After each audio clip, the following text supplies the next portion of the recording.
Yeah, let's actually talk about that before we even get into the questions. Like elephant in the room, you were on another show. Yeah, I came. I didn't even go home last night because I went to the studio. I washed up though, so I'm good. I ain't gonna explain none of that. But yeah, man, you was gonna say something? Oh no, I seen your hand. Yeah, no, they invited me on the show to talk about what's going on with Diddy and all that, and then. My thing about it was, Mase, is that they didn't invite me on to say about how successful our show is or the positive stuff we do in the community, how every day, 5 days a week, Mase talks to kids on a Zoom call. Mase doesn't even promote this. I'm going to promote this for Mase, is that every day at 5 o'clock, it don't matter what's going on, what's happening, where he's at. It could be money involved, it could be a photo shoot, it could be whatever. He stops what he's doing to talk to kids around the world about being positive and doing what they believe in and so on and so forth. And to the point where, one day he was at my house and he told me, Cam, you can't make no noise. Don't come in. I'm not playing with you. Like, that's how serious, no, but seriously, that's how serious he takes what he does. And we do all these positive things. And you call me on CNN for the bullshit, I'm going to give you the bullshit. That's just what's going to happen. So, we got some free promo. I teased the Pink Horsepower. They tried to bring up when Mase bought me the Biggie instead of Puff. And I said, yeah, if you seen it, what you asking me about it for? Like, nigga, it was self-explanatory. So I got us some free promo. I didn't get the shout out to Dipset Couture. Make sure you go online to dipsetcouture.us to order some shirts and everything else. But yeah, I just felt that you try to use me, to whatever Diddy going through to down him. And listen, the video, I don't support it. I don't believe in domestic violence. I don't believe in anything that has to do with being a pedophile. I don't believe in sex trafficking. I think what I seen the video was egregious, and the charges are fucked up. They're really fucked up. Oh, wait, but nigga, I said what I said. I gave a disclaimer at the beginning. Then we got on the commercial. That was that. So. That's how that went yesterday, man. I don't know why they didn't watch 60 Minutes. They didn't watch Bill O'Reilly. This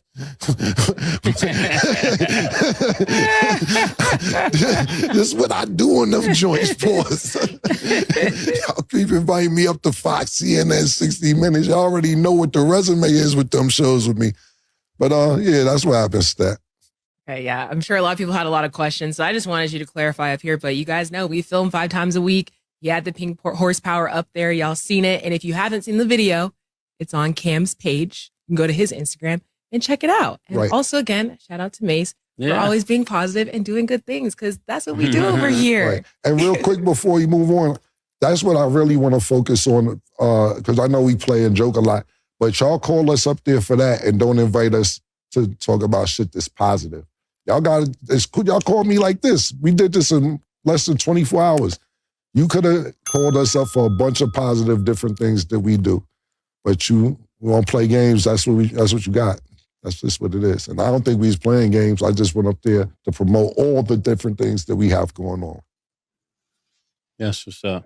Yeah, mission accomplished. And I'm saving my takes for the documentary. Yeah. So if y'all wondering how I feel, it's coming soon. Pause. Yeah. And I never watched that. Tonight's the first time I saw any of this, but it was obvious. Yeah, I didn't know he came and said the same thing, but shit, yeah, exactly. Like, man, ain't nobody falling for the CNN, MSNBC, Fox News, C-SPAN, all that. But man, nobody falling for that no more. Nah, people ain't. They're not going for the okie doke. And those channels, those networks are dying in terms of delivering information. You notice how he cleaned it up whenever he started talking about what they do for the kids. He wasn't really all that belligerent with his words and shit like that. It was more what we do with the kids day in, and it was more cleaned up. That's what I thought was going to happen, but it appears he was agitated already going on there. Mm-hmm. That's why he just it was calculated. Shit take. It wasn't just no nigga. I ain't never been here, but I'm gonna just keep it real. So I'm from the streets type shit. Cameron been in the game since the 90s. He been in the game since the 90s. He knew exactly what the fuck he was doing. He was like, oh, okay, so now y'all want to call me. Oh, so now mainstream media want to call me now. Puff is going through some shit. All right, I'll go. But don't you think he would have had a bigger balls, if he would have came out and said, hey, look, we doing all these things for the kids, day in and day out, 5 days a week. But y'all want to call me and talk about another man that's committed a crime and on some egregious stuff. Why we've been doing this for so long? Why couldn't y'all call us on some positive stuff? I think that would have been better to counter what, you know, him going on there and having to talk about Diddy than just being belligerent with his words. Well, again, he is still a nigga, so let's keep it there.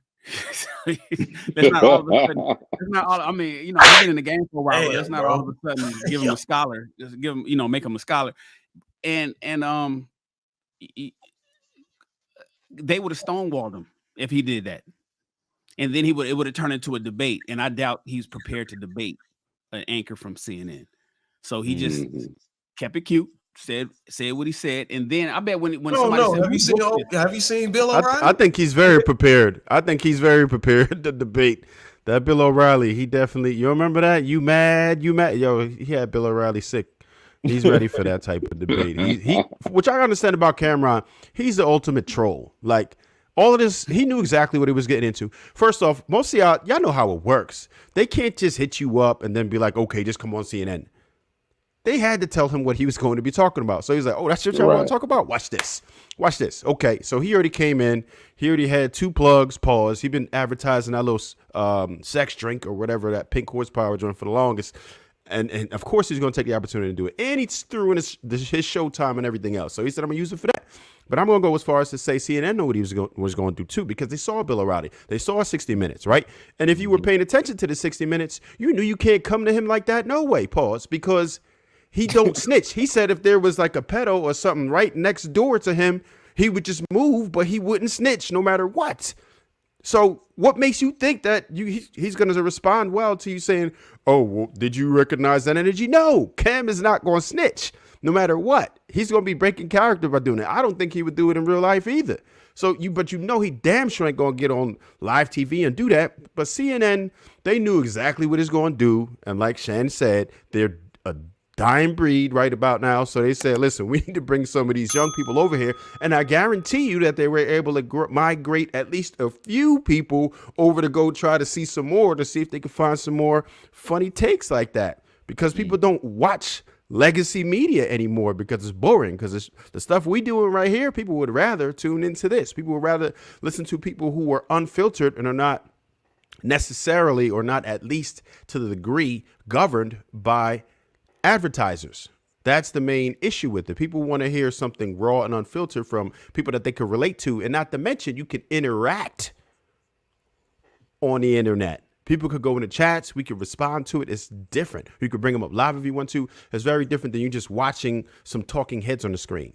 It became boring. And most people have their mobile phones. So it's not, they want things on demand. We don't want to wait till prime time. We want to watch something live while it's happening because it's raw and you know it's unfiltered. So that's the difference. And Cameron just don't care, man. He's going to always be like that. And Shan, you was also right about him talking to his base. It's like the Trump effect, right? He doesn't really care. Even though there's people who are going to say everything, it's egregious. Oh, my God, I'm appalled. Okay, great. But guess what? He's very effective at what he does. He knows how to charge his base. It's as simple as that. He didn't get a $20 million deal by not knowing what he's doing. He's extremely savvy when it comes to this. So he's not going to change a formula that works. He's only become more popular over the years, right? His show hit like immediately by him just being just how he is right now. So he's not going to switch, right? It's not something that I would want to do, but he's successful at it. So who am I to tell you, oh, you don't know what the hell you're doing? Like it's working for him. And to him, I think he's just being himself without being filtered at all. And it's actually refreshing to behave like that when you don't have to operate within the guidelines of what society tells you you're supposed to be. That's the problem. People say we're supposed to be like this. We're supposed to act in this manner, but he's doing it his own way, exactly the way he wants to do it. And he's getting paid millions for it. So I can't really fault that. And in the background, like you said, they're also doing positive things to help the community. So if you're doing that, what more do you want to ask from the homie? I don't know, Trev. You should probably start trying to act a little bit like Cam, man, on Thursday show. If you want. y'all don't know if y'all want that. Let me get a couple of drinks in me. We'll see. I'll try it next Thursday. Remember, you asked for it. Y'all saw it, right? He asked for it. So yeah, man, go ahead and switch up that water for a couple of drinks. Go ahead, Viz. Pause. Man, I agree with Darwin and Shannon. On one end, What? as a mature black male, I would definitely say that the way that he acted at his age is definitely kind of questionable. Just in the overall picture of it. But at the same time, Cam been in the game forever. And even when he first came into the game, if you really peep him, he was spitting completely different than what he did as he continued into his career. He understood that him rapping with that cadence was going to stand out amongst everybody else. So the man definitely not stupid. He know what he doing. And even with that previous freestyle, he wasn't spitting how he used to spit 15 years ago. You know what I'm saying? He was actually flowing. So the man definitely know what he doing. CNN know what they doing. They're the ones that are openly saying that they're the first to leak the footage. So of course they're gonna try and get as many black responses as they can. You can even notice that they had a black woman interview him. You know, that's all intentional. So I ain't mad at him for what he did. He gave them what they wanted, and shit. At this point, it was an even exchange. But on the flip side, it's still not really a good look overall, I think, for the black community, or people. We say that there's not a black community, but black people in general, or whatever the case may be. I think that overall is not a good look, but I'm all the way with what he did, though. I get it. So do you think that the news anchor, the black woman, you think she knew anything about it, or you think she was caught off guard? Bro, every single thing that you see on television and movies is absolutely intentional. Somebody has multiple people had to give the green light on it. They talked about it. It was like, oh man, we should get the Cameron guy on here. Yeah. Let's get Cameron on here. Let's have whatever her name is. She's black. And they put her on there. She got paid an extra check or whatever. And there you got it. You got a sound bite. And that's what they were looking for. All right. Go ahead, Marcus, it's on you, brother. I agree with Trev. I think that hold on a second. I think that I prefer my media to be how those people like act in real life. It kind of annoys me when I see black people assimilating to their best imitation of whiteness. It irks my soul, actually. And I think that's kind of what some people was asking for when they said how they want us to be represented. I prefer him to be himself than to pretend to be somebody else. I think he did what he was supposed to do. He made it go, viral. He got people looking at it. He also stood on, I don't know that man, I'm not speaking on that. You know what I'm saying? He did all those things while maintaining his integrity as who he is, his Cameron to the masses. I mess with Cam. I got the pictures on my page with me and him. That's my man. So that's all I got to say. I fuck with Cam.